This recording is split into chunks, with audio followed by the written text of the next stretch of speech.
All right, so this episode is with Dr. Eddie Capparucci. He's the author of the book Going Deeper: How the Inner Child Impacts Your Sexual Addiction. There's a lot of things to touch on there. He went into very detailed explanation of what these inner children are. There's actually 9 of them.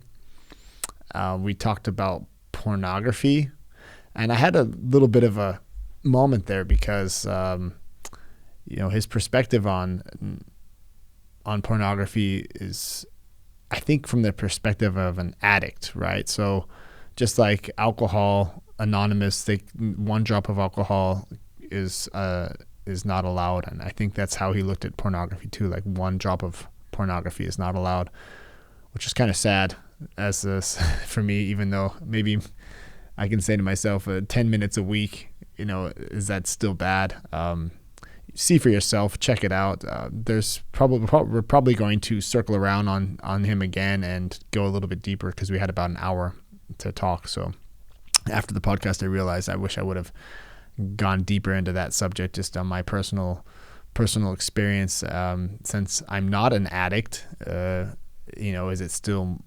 there a moral gray area there when talking about pornography? Obviously, the industry on itself objectifies women and men, and you don't know. He kind of made the point, like, what 12-year-old girl grows up saying, I want to become a porn star? So it's a valid point. Check it out. I hope you enjoyed it as much as I do. And until next time. I have Dr. Eddie Capparucci. Yes. I always have to. Names were never easy for me. This is put it No, that it's way. okay. They're not easy for me either. And you get a book that I've dove into this morning. It definitely, God, it just popped my interest right away because there's something that's in there that we're gonna have to get to. But it's called Going Deeper: How the Inner Child Impacts Your Sexual Addiction. Yeah. So, Eddie, just because I know we have about an hour, may I call you Eddie? I mean, Right. such an American thing to do, right? Just to go straight to the first name. But you have a topic here. How do we jump into this? Do I just ask you what's the inner child? It's such a big question, right? Because you talk a lot about Right. the inner child and how it drives us. hmm That's something I've never heard before. it is a very in-depth and complex topic. And that's why it took me about 3 years to write the book. And when I was about halfway through, about almost 2 years into it, I threw 80% of it out that I've written and went back and rewrote it all again because it was my objective was to try to symbolize this process as much as possible for people. The inner child in and the inner child has been a concept that has been around for centuries. Okay, philosophers have been talking about the inner child, uh, as I said, for a very long time.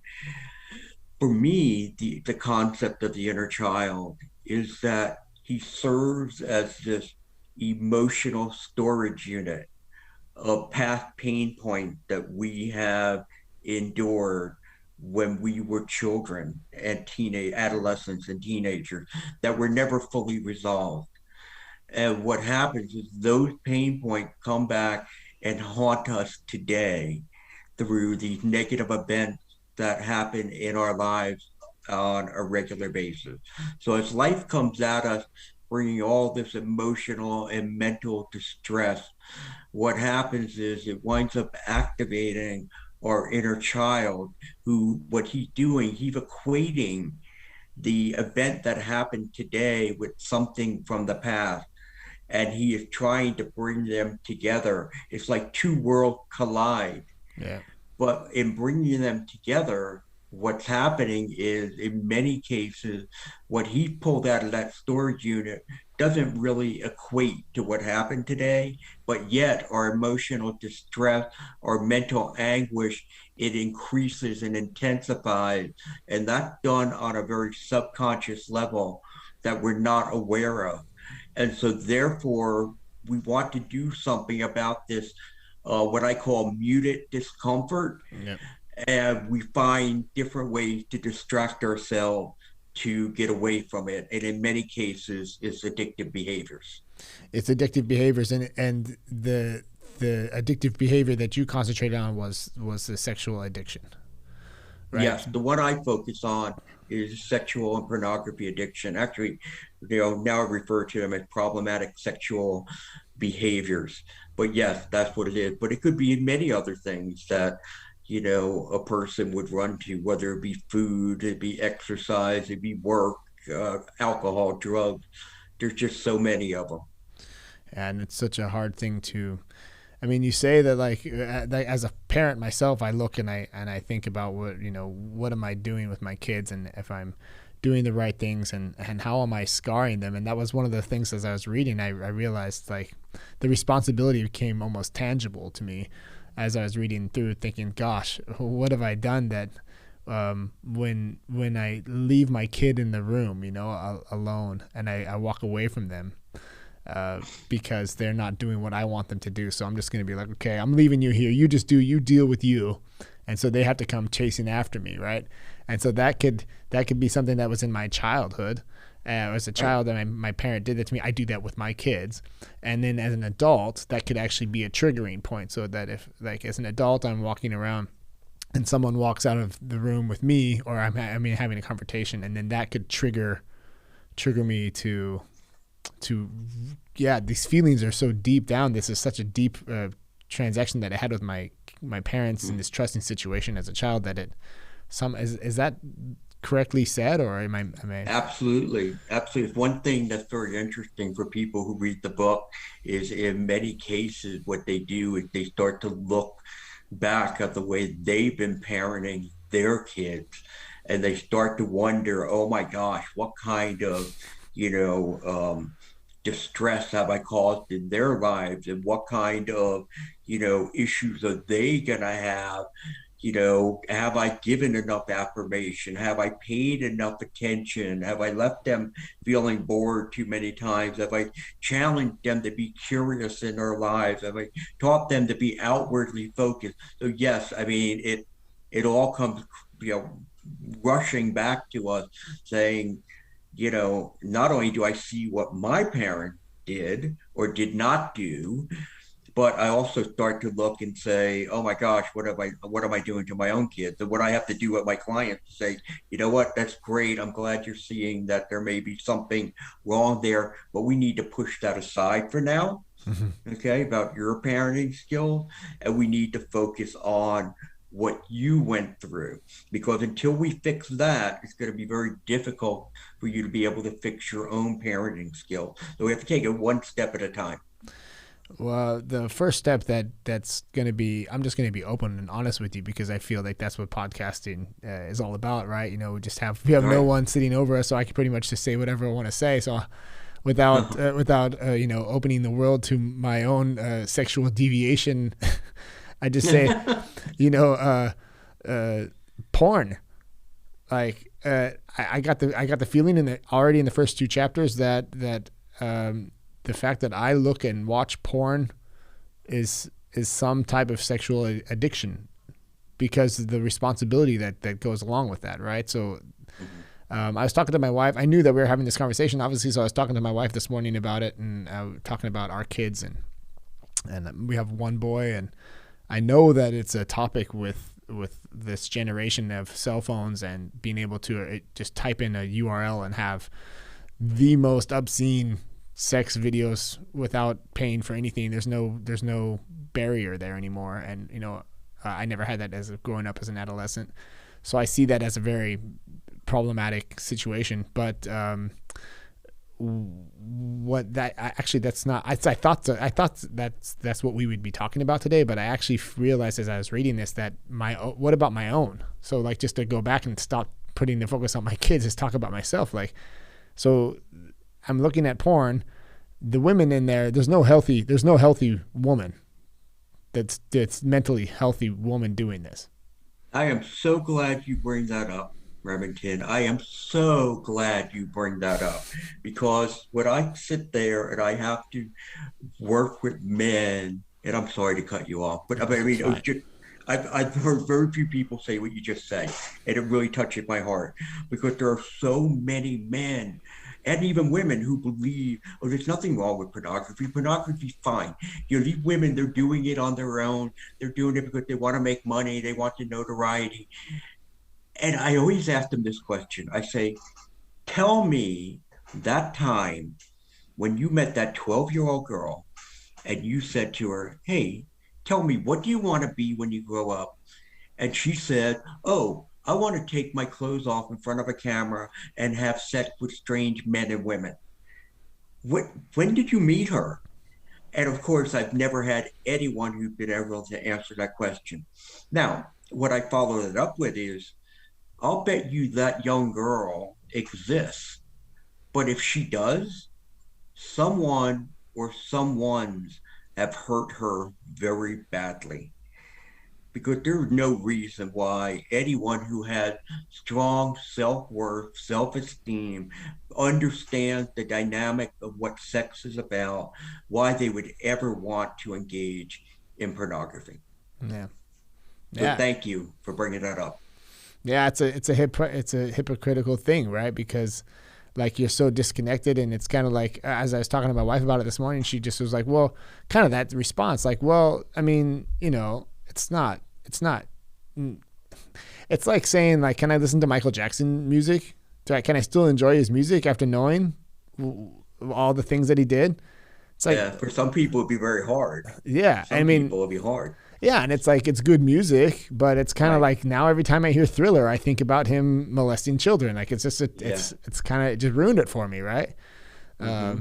But I don't know. It's just you're disconnected enough from the reality of it that you can morally just you can kind of create a moral gray area there somehow. You know. Right, you're right. That's exactly what people do. They just justify it. They'll make all kinds of, excuses for it. Yeah. Or there's some women who get drawn into pornography because they look at it as a way to make easy money. Yeah, they do. But then again, you have to wonder, okay, if that's the choice that you make for easy money, what does that say about your ability to, your drive and your self-worth and what you ultimately want to leave behind as a legacy in life? I Yeah. mean, you're just focused on money and you want to do it the easy way. That again, there's something wrong with the character that is there, and that's something that most likely happened in the early childhood development, and probably some trauma or neglect that is, part of it. And maybe some women even allowing themselves to be um, drawn in by men who know how to manipulate and know how to touch to hit those right buttons. So to say, before you know it, they're knee deep in porn, and they're like, "How did I wind up getting here? Yeah. This wasn't supposed to be my life, but now it is." Yeah, and that's something like if you're comfortable with if not, just please do say. But you did write in the book that you actually dealt with this yourself, I did. personally. I did. I've been a womanizer since I was 16. One girl was never enough. Always needed to have more. I developed a reputation of a skirt chaser, and the reason being for it, and I didn't find this out until I was almost 40 years old, when I finally got so disgusted with myself and ran through two marriages, blew through two marriages because of it. Where I sat down and said, I got to go get help. And I did. And I found out what was at the core of the problem is an attachment disorder. There was the fear of abandonment that I had based on things that happened when I was younger. My father died when I was 5, Mm, and my mother had a nervous breakdown right after. So spent a year with a distant relative who I didn't even know who these people were. mm, And then we came back together, our family collectively, my siblings and my mom, and she had another breakdown. And so therefore got sent out to other relative Mm. for a shorter period of time. But nevertheless, what it did was instilled within me and my inner child that the people who love you will abandon you. The people who love you are not dependable. The people who love you are not reliable. So, with that, not realizing that was at the core of me when it came to relationship, I had one foot in and one foot out. So, Yeah. while this was a good relationship, I was always looking for something else because I just felt this wasn't going to last. That's Once I interesting. understood what that was all about and realized, well, you know what? Nobody's ever abandoned me. Nobody ever left me. Um, and being able to deal with that and cope with it. And I met my current wife, and we've been together now. It'll be 25 years in January, and I've been faithful that entire time. Shouldn't have to brag about it, Right. but it's the truth based on a guy who, for the first, 20 something years of dating or marriage, just couldn't be faithful. Mm. So yes, I dealt with this. I know what it's like being in these men's shoes. I understand what it's like for the women who have been betrayed and the pain that they have.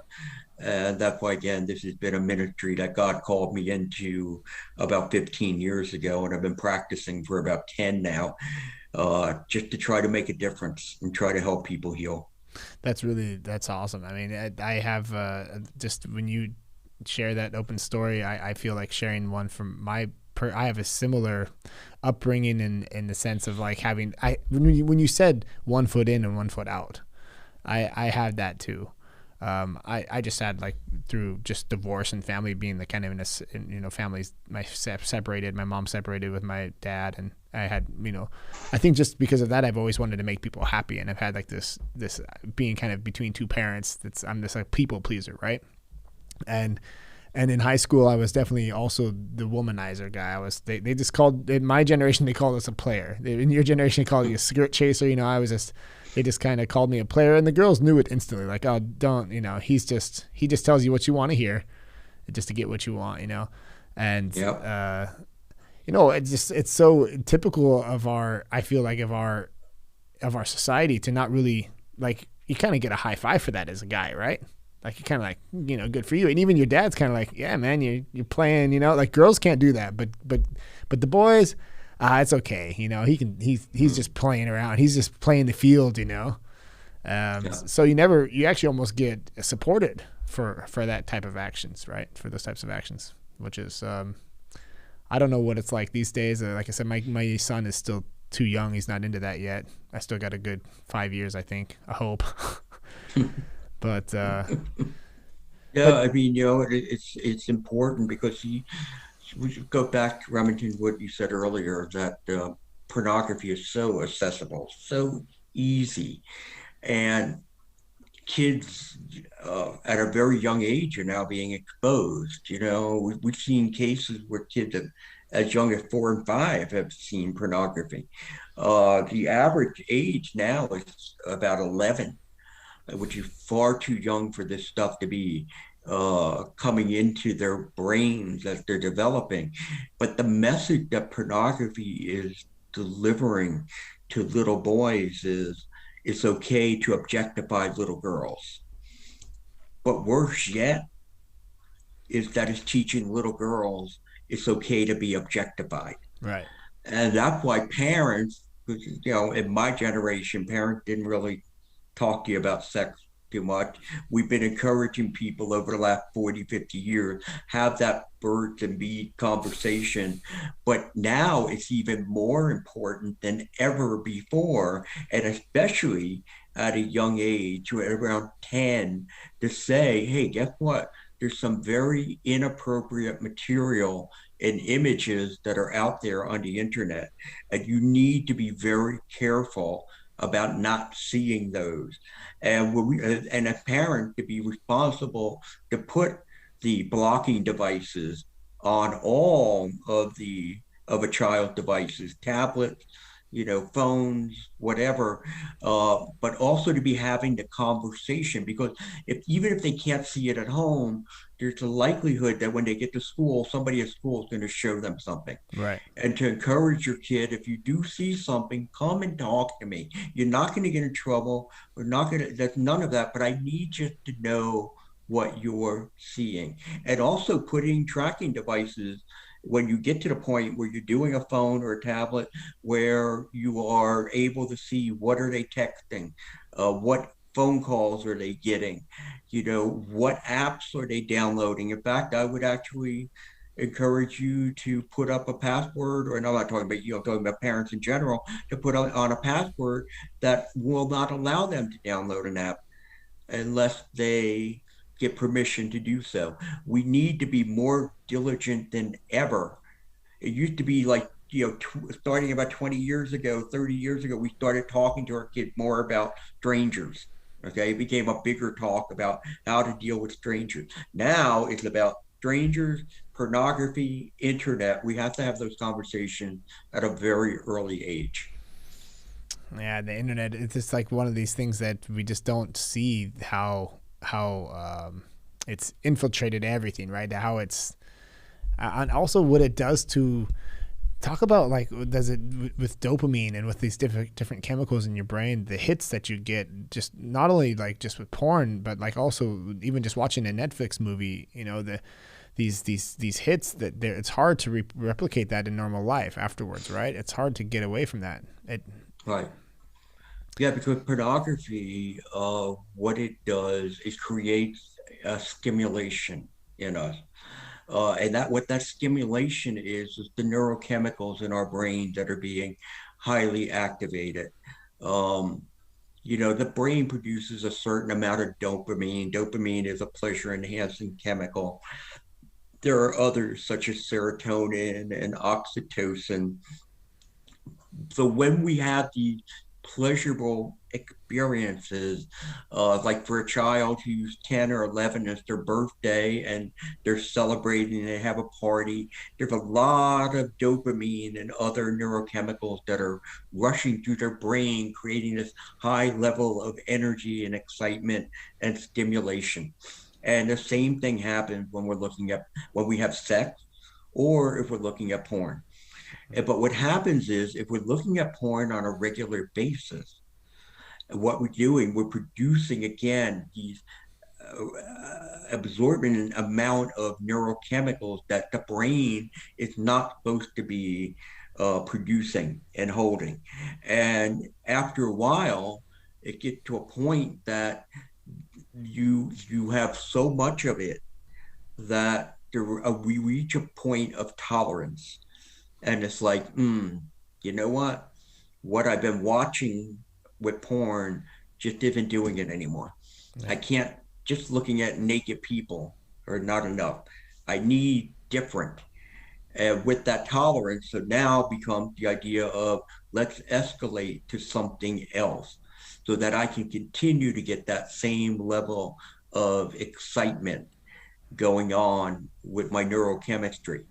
Yeah. And that escalation leads people to looking at different types of pornography that most people in mainstream would never even think about looking at. Yeah. Or what it does, it escalates their behavior beyond pornography. So now what they're doing, maybe doing video chatting, or they're doing sexting, or they're looking at different apps so that they can do,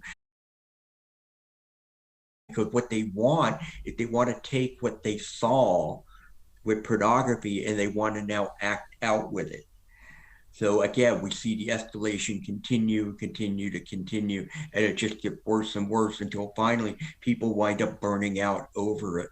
And this is where you even see what some individuals, again, not all, but some individuals who get caught up in child pornography, they are not pedophiles. They have no interest whatsoever in ever touching or having sex with a child, but they see these images that come across the screen, and to them, it's almost like these aren't real, but they're different, and therefore they become erotic. Yeah. And that's what I've seen with several people who wound up getting caught in, child pornography stings along the way. Yeah, that's a dark topic, because I mean, it's just another level of sadness and disruption, because now we're talking about children that are literally, being filmed. But I guess when I was listening to that, I was thinking about the way to bring it back to the inner child again, really, to say, okay, well, let's see. Okay, Remington, you're still looking at porn. It's just easy just to take me, because, and so how do I give that up? I have to unpeel the onion. I have to go down into my childhood, and I really have to. Do I just sit on the couch and just tell you about my childhood and until something pops up, or Well, the way it works with my inner child recovery process, the way it works is that we will go in, and I've identified 9 different children. Okay. And these are kids of different pain points that people suffer from. So, for example, there's the unaffirmed child. That's the child who grew up in an environment where he may have received a lot of criticism or did not get much in the way of praise at all. They grow up developing very low self worth and self esteem about themselves. So, what they're chasing affirmation. That's what they're looking for.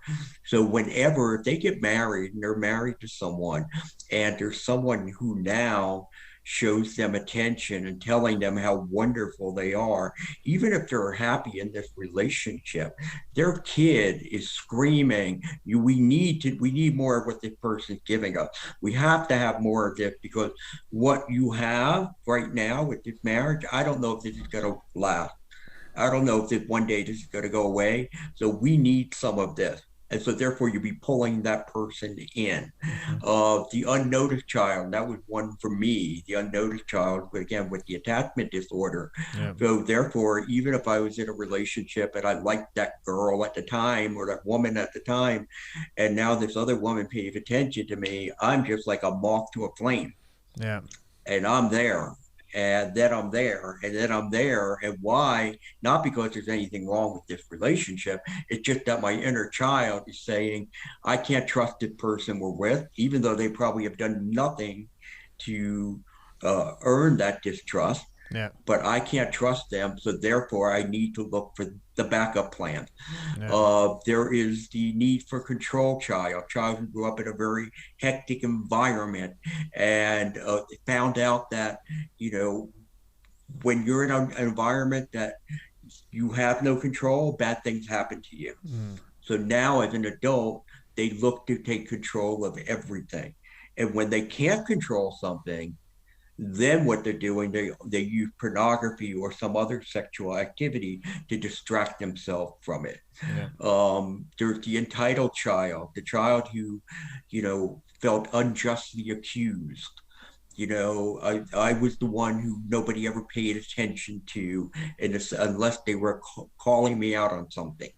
I was always getting in trouble for something I didn't do. So therefore, for them, sex becomes that way of, I deserve this. I deserve this. So therefore, an argument with the wife, and it's like, okay, the heck with you, and boom, we're off and we're looking at pornography. So each of the 9 have very unique and distinctive needs and pain points. So what we do is I ask men, identify which of these 9 do you resonate with most, and most of them come up with anywhere between 4 and 6. Okay. And then we rank them in order, and that's how we start the process. Yeah, I got it. So it's not just one. They just you have a mix.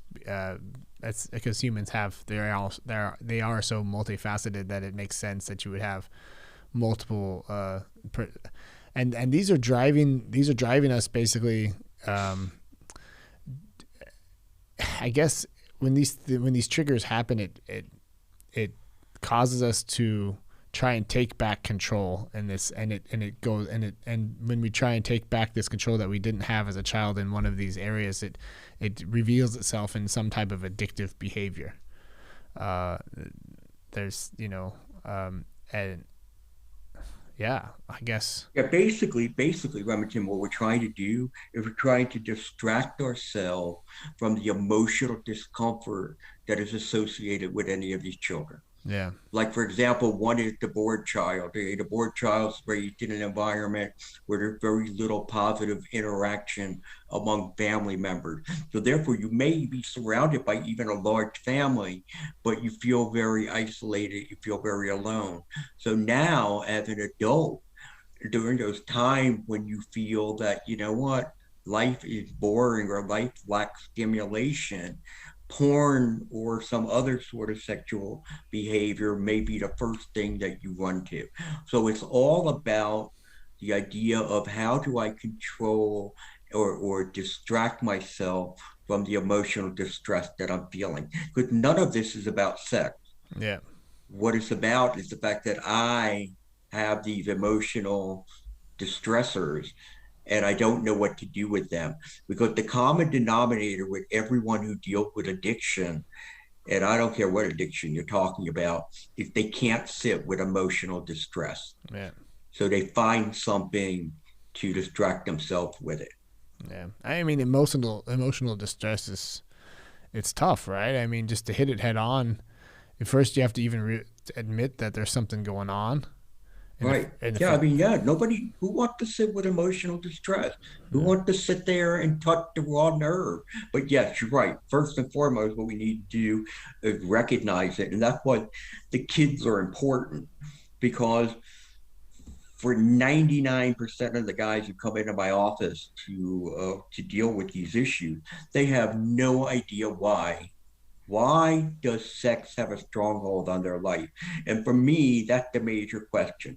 Why do I think, feel, and act the way I do? Because if I know that, if I understand, that empowers me. mm, Because now it's like, okay, I know why I want to run, but you know what? That's not a good reason for running.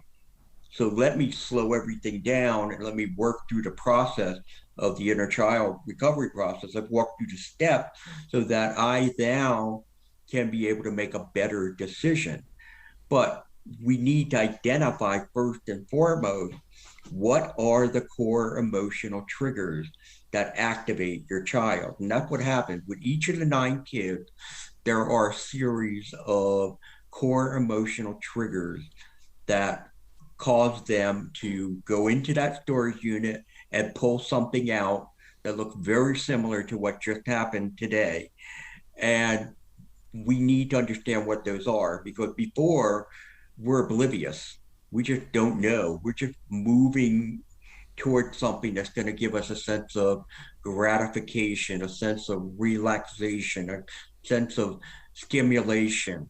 Now, by being mindful, I don't just run anymore. I don't run. yeah. Instead, I stop, I slow down, and I am now managing the addiction. I think of sometimes even my Amazon account, like just even like consuming, like if I go, if you're emotionally, if you're having a tough day or something, I don't know, or if you if you work really hard, you think you deserve it, so then I can buy something, right? Like I earned that thing that I bought, or Right? that. Absolutely. And the one thing you have to be cautious about when you go through and you start to identify, okay, what are the triggers that go with this addiction? And then it's like, okay, I got it figured out and now I know how to manage it. Well, you know what? Addiction can pop up somewhere else, such as spending or maybe too much food, too much internet, whatever it may be. We've got to make sure that we're applying it to all parts of our life because usually a person who gets addicted usually have an addictive personality. Mm, Because again, the bottom line there is we are runners. We yeah. want to run away from the discomfort. So therefore, again, being mindful on a regular basis. And Mm, mindfulness is not an easy thing to do, yeah. but I need to be mindful several times a day. How am I doing? Especially in the areas of how am I doing mentally, emotionally, physically, and spiritually? How am I doing there? Yeah. Because if I'm drained in any of those areas, bad things happen because the brain is screaming for stimulation. The brain is screaming for stimulation. Yeah, stimulation. Yeah, the brain wants. What is that? Gosh, the brain just wants to. It's Comfort. it, We want- it, want it comfort. wants to be. That's what we're looking. That's ultimately what the inner child wants. It is ultimately everything. It's what we all want. I want comfort. Yeah. And therefore, I'm going to do whatever I can. So therefore, I'm not feeling comfort. I got to run to the refrigerator and go get a pint of ice cream. Yeah. Okay. You Yeah. know, I'm not feeling comfort. So therefore, I want to go and pick up my phone and, start chatting on that, app that's out there, the connection apps. I'm Yeah. not feeling comfort.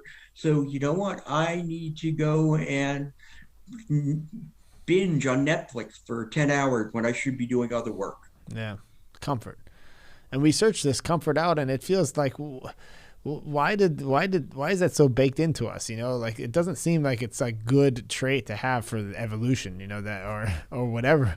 That like we used to be in the cave, right? And we got out of the cave, and now we're into this modern society, but we still have like this deep urge to have comfort. I wonder if that's what saved us back in the day when we were being chased by saber-toothed tigers or something. Yeah, I think comfort has always been security, has always been a mainstay of the needs that, men and women have. Um, but I think as technology has developed, as the demands on us have increased over the decades, that we look more and more for ways to provide comfort. And the thing with pornography, especially, if it creates a lot of isolation. Right. And that with that isolation brings a sense of comfort. I don't have to worry about responsibilities. I don't have to worry about, what people need from me. I don't have to worry about what I'm supposed to be doing. And that's why even one of the biggest addictions we've been seeing in the last 25 years now is on the video games, Yeah. especially with kids. They become addicted to it and they want to play it all the time.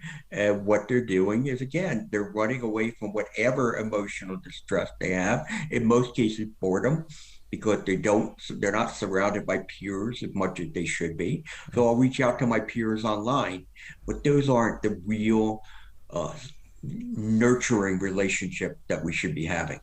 I mean, so when let's say it's the weekend and I'm hanging out with the family, and it's, I have my things. I got to go in the garage. I got to do the things I want to do. I really want to spend time with the family.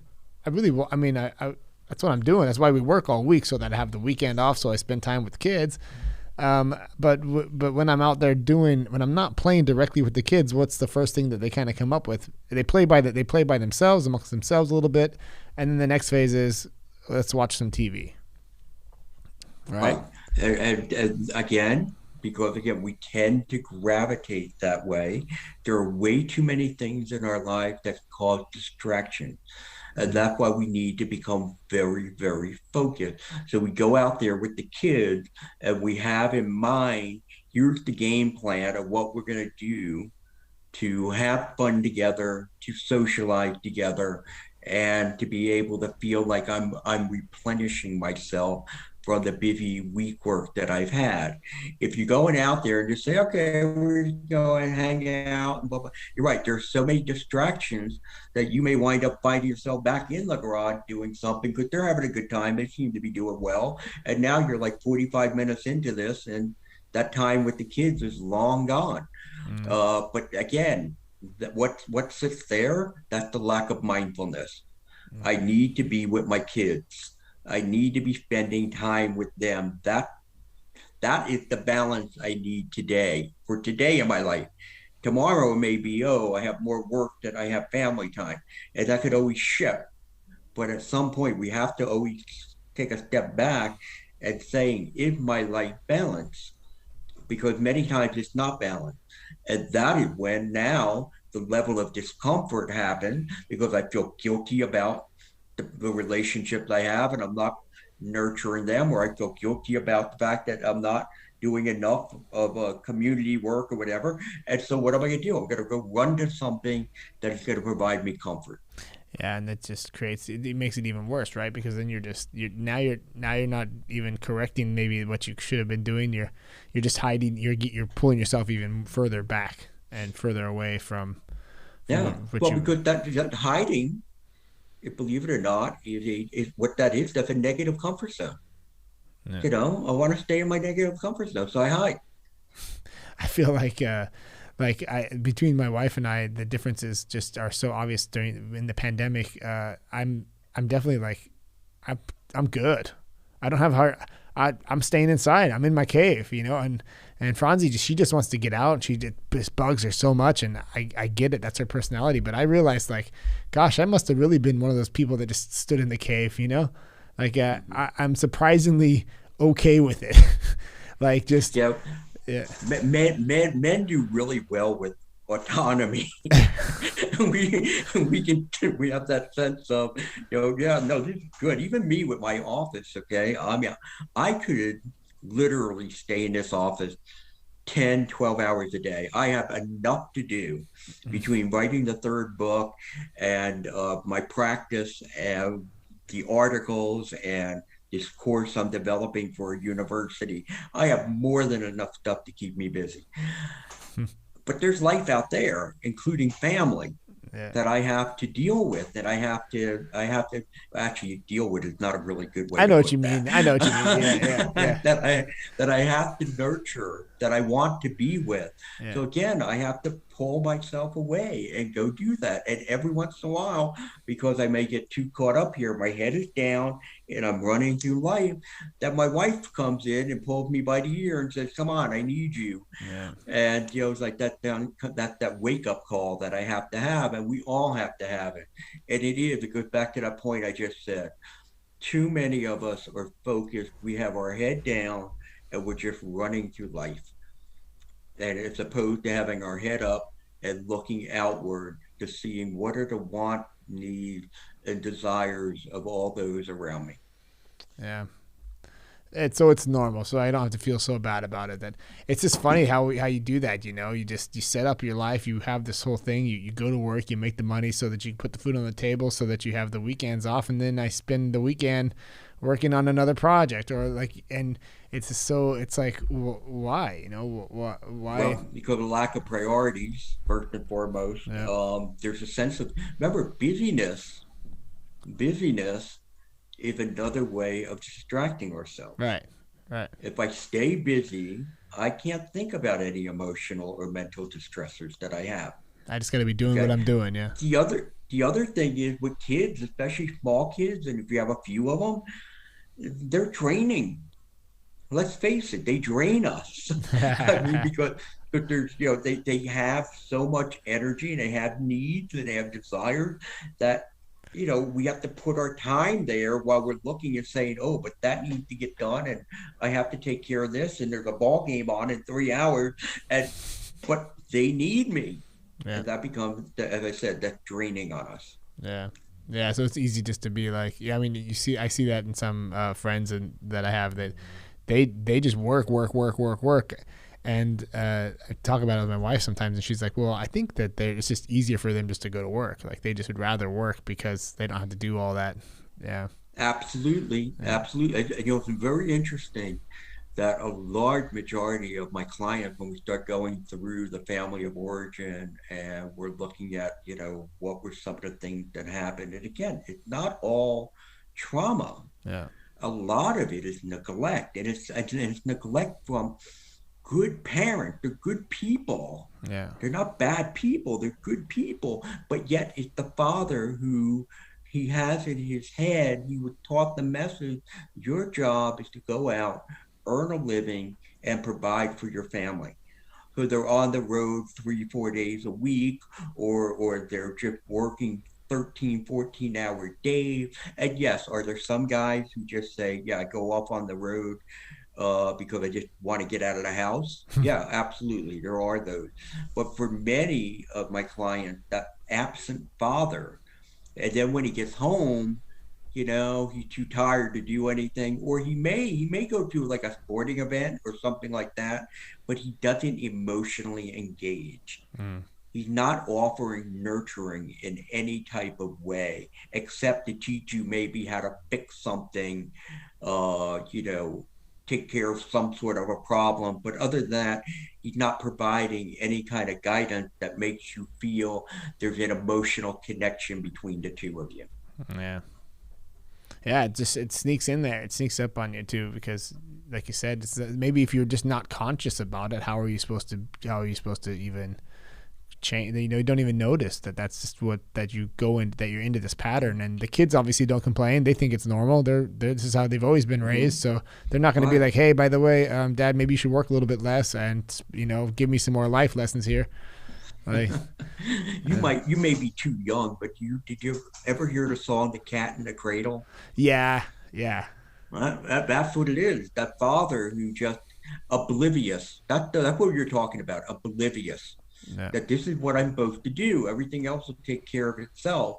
And then it gets to the end, and then it's like, oh, where are my kids? How come they don't want to spend any time with me? And it's like, well, because you already taught them that this is the way life is. We don't need to spend time with one another. Yeah. No. Yeah. That's good. It's always good to think about this kind of stuff. I like having these conversations, especially like with a different perspective. I have to say though, like after reading this couple chapters, I'm a little bit more skeptical of myself when it comes to pornography. So I have to reevaluate that a little bit. I'm always going to be open to knowing that I have a blind spot somewhere. That's the first way to find them, right? Just to think that, and I don't think it's a flaw to always think that you can kind of find something new. There could be something over there that I can improve, or something over there that I can improve. I think it's a good thing. But Well, what you're talking about is self-assessment. We should constantly be doing self-assessment. We should be, challenging ourselves to look and identify. I think you said blind spots, and actually, with my new book, the new book I'm writing, is Why Men Struggle to Love, is I've identified 14 blind spots that men have that are the result of inadequate childhood development in our early years. We're not taught how to regulate emotion. We're not taught how to develop empathy. We're not taught how to be in tune with other people's feelings goes on. We're not taught how to bond in a healthy fashion.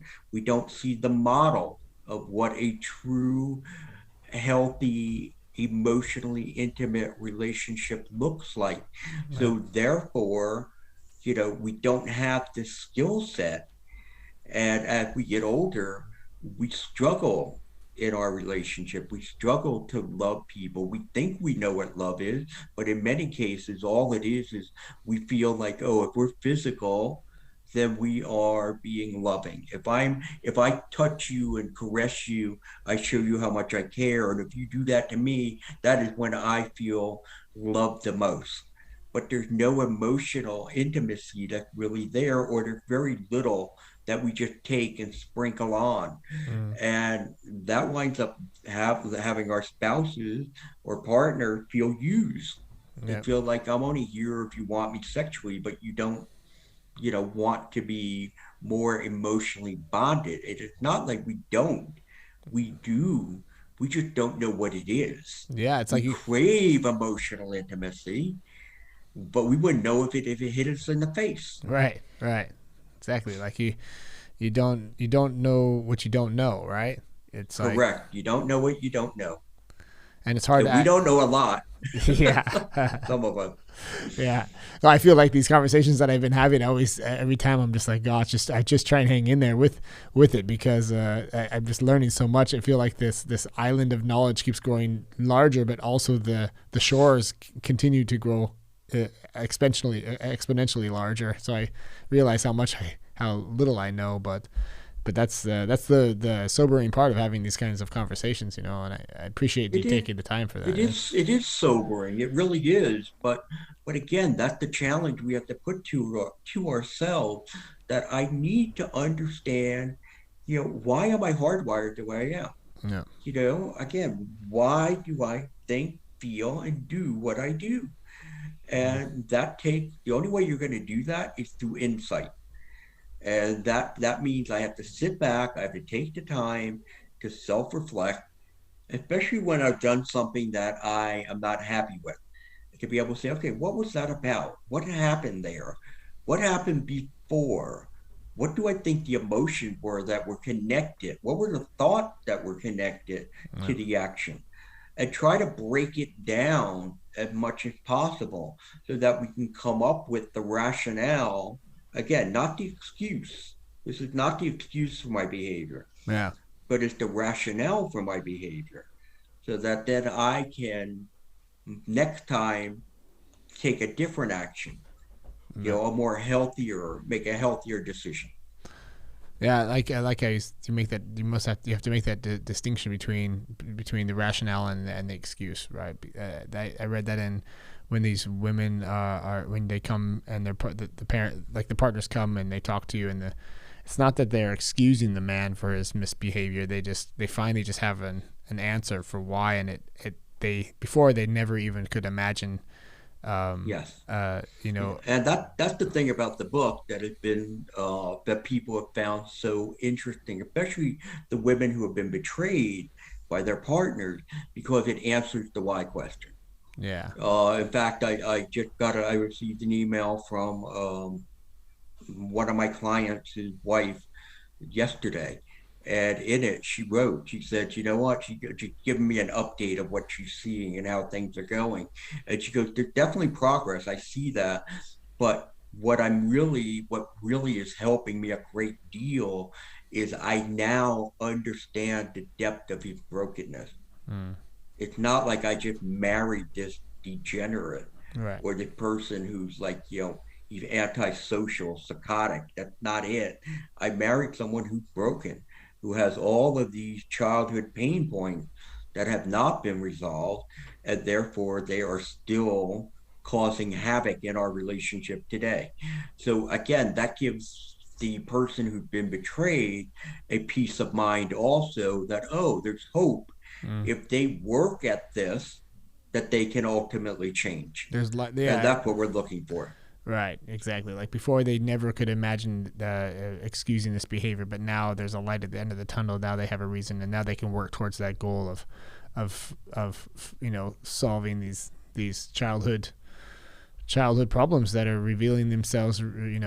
Rearing their Right. heads in later on in life. That's Yeah, because when you think about it, okay, let's say you are the betrayed spouse, and your partner, when you're saying to them, why are you doing it? Why do you keep looking at porn? Or why are you running off to massage parlor? I don't know. Okay, well, how are you going to fix it? Well, I'm just not going to do it anymore. Okay, but you said that before and you still done it. Well, I'm going to try harder this time. mm, I mean, that doesn't give you a lot of great assurance, mm, doesn't give you confidence, doesn't help you at all in figuring out, you know, how can I ultimately trust this person again? And in fact, what's going to happen is you're not going to trust. So therefore, you're not going to get closer. You're going to keep a distance. And in keeping a distance, what that's going to do is that's just going to activate your spouse's inner child. right. And now they're going to wind up going back to some of those other behaviors again. And again, that's not the fault of the betrayed. I would tell her not to get close either. Right. I, Right. I wouldn't encourage her. Oh no, you have to try to get close. This way he won't do that. No, you have to keep your distance. You have to protect yourself. He has to figure out, or she has to figure out, what is wrong. Why? Why do I do the things I do? Yeah. And that's what the whole inner child recovery concept is about. It is about helping people understand why. Get to that core. Yeah.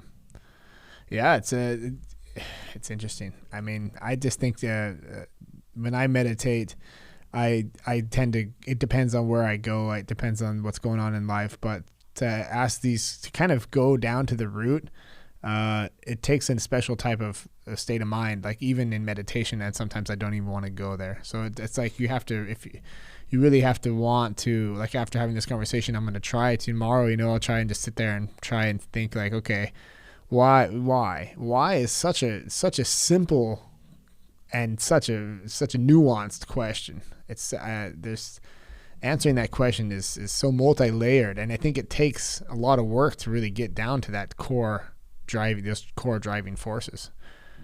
It takes men, usually if men dive in and do the work they need to do within 5 to 6 months, they're in a pretty good place that they understand, they know what kids are those they resonate with. They understand the emotional triggers that activate those children.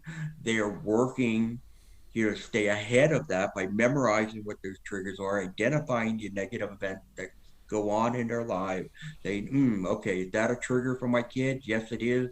Okay, I need to slow everything down and go and try to deal with it. Is that not it's not a trigger? Okay, I just let it go. Right. It takes about 5, 6 months to do that. It takes about 2 years though for it all to click. I Mm. mean, for everything to click, where again, you start to see the transformation of the heart. You see the new guy or the new gal that is developing because of all of it, where they are not being head down, running through life. They're very outwardly focused, that they are very curious, that they're learning how to emotionally engage and connect, that they're holding on to their fear, sitting with the fear, Mm. and moving ahead to do the right thing. And that takes about 2 years for that to really all gel together. I like that. I like this idea of looking at, like, being interested, being open, looking around. When I moved to Germany, I had that. It took me about, I would say, about the same period of time to just because I was just fighting through the cultural changes. There's so much differences, and I felt like I had my head down, and then but that after a couple of years, it was true. Like you kind of were like, okay, I'm here now. I'm settled in. I'm mentally, like, I'm able to look out beyond myself. I'm not just busy with myself anymore. I'm able to, be mindful in that sense.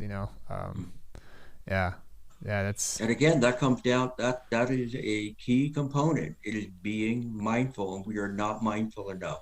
You mentioned meditation. Meditation is a wonderful skill to start to do. And yes, meditation is not, nobody masters meditation. You have good days, sometimes you have bad days, but yet you still got to just sit there and try to calm everything down. Yoga is another fantastic exercise for people to get involved with. Again, helping us, journaling, opening up new neural pathways to think differently, yeah, and also to continue to explore again why I'm hardwired the way I am. There's a lot of good things to do, but all of them, if you think about what I just talked about, yeah, what do all of them involve? Slowing everything down. yeah, We move way too fast, and we're just go go go, and that's part of the society, the way it is. You see people, they got to have their phone in their hand all the time, have to keep themselves engaged or busy in some way, and we just don't have that mentality to sit. And in some cases, it because sitting may bring along a sense of guilt that, oh, you know what, I'm not doing something, I'm not being productive, and that's counterproductive to who we are and the way we were created. yeah. Wise words, sir. Wise words. I think we're kind of reaching to the time limit here. You said, you mentioned you had another appointment, so Yeah. yeah. Good. I wish you all the best on your third book. You're currently in the process of writing it. Yeah. Yes, and again, I'll probably throw half of it away and start to rewrite because that's what I usually do. Yeah. But I do hope to have it out sometime next year, by the middle of next year. And again, if any of your listeners want to learn more about the whole inner child concept, they can go to www.innerchild-sexaddiction.com, and there's a lot of resources there. And there's also even an online program if they wanted to uh, work the process on their own at their own pace. That's very good. Yeah, we'll share all the links in the show notes as well for the listeners. So, yeah, thank you very much for coming on the show and sharing with us what you've researched. It was eye opening to me. I knew it would be. So, yeah. Well, thank you. Thank you for having me. And again, yeah, what happens, something usually happens when I start talking to people, they start telling their own story too. So Yeah. I appreciate you being so vulnerable. I'm sure you're vulnerable with your audience quite often. So, Yeah. but thank you. Thank you for the opportunity. All right. Then you want to stay online for a second so we can say goodbye offline? Yeah. All right. Thanks, man.